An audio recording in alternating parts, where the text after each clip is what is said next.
The computer architecture metaphor deepens significantly when we look at how information is organized.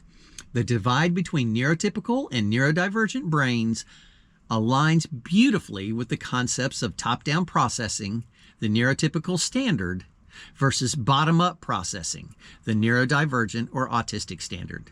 If a neurotypical brain operates like modern, highly optimized software that relies on pre-built templates and compression algorithms, the bottom-up autistic brain operates like a machine compiling raw code, line by line, from scratch. Number 1, receiving and understanding information. The way these two processing styles ingest data dictates how they perceive reality. Neurotypical, top-down processing, the software template. Top-down processing relies on prediction, context, and past experience. The neurotypical brain doesn't look at all the raw details of a room. It uses a mental template of what the room should look like, fills in the blanks, and only registers changes. Receiving info. They read between the lines instantly.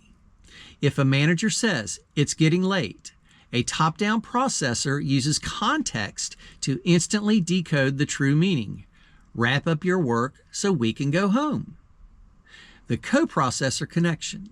Like a standard CPU running a well-optimized operating system, it uses shortcuts to save energy. It prioritizes the big picture over the raw data points. Neurodivergent, bottom-up processing, the raw data stream. Bottom-up processing starts with the raw, uncompressed data points and builds a conclusion from the ground up. There are no automatic templates. Receiving information. When an autistic individual walks into a room or reads a sentence, their brain processes every single piece of data with equal weight. The flickering fluorescent light, the texture of the carpet, the literal meaning of every word.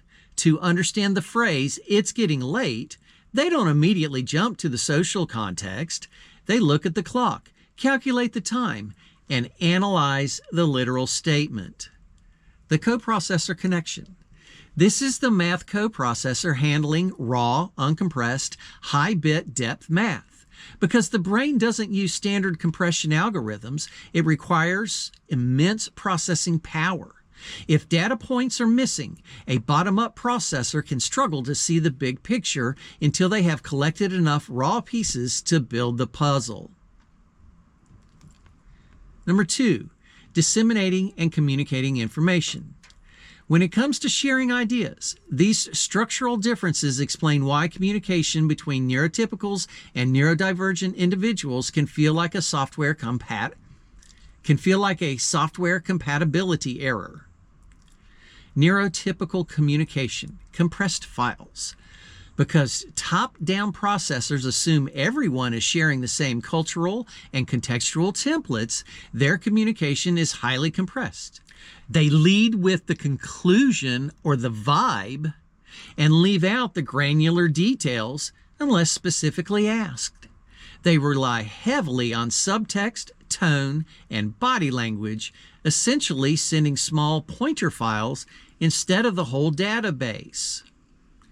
Neurodivergent communication, the full source code.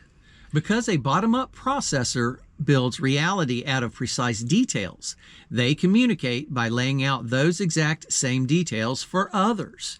The info dump. When explaining something, an autistic person will often provide immense background context, granular facts, and precise definitions before delivering the final point. To them, the conclusion is completely meaningless without the foundational data that proves it.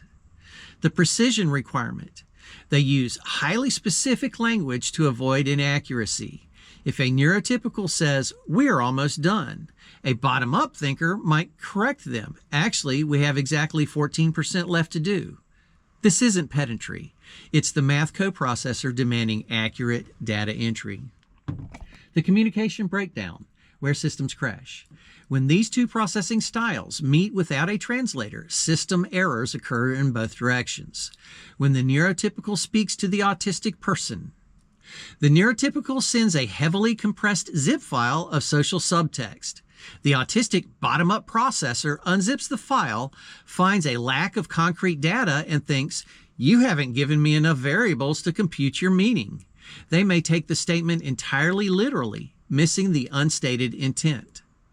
When the autistic person speaks to the neurotypical, the neurodivergent individual delivers a massive, uncompressed stream of raw data. The top-down neurotypical brain, which is wired to scan for quick summaries, experiences buffer bloat. They get overwhelmed by the volume of details and lose sight of the main point, assuming the speaker is getting bogged down in irrelevancies. The synergy.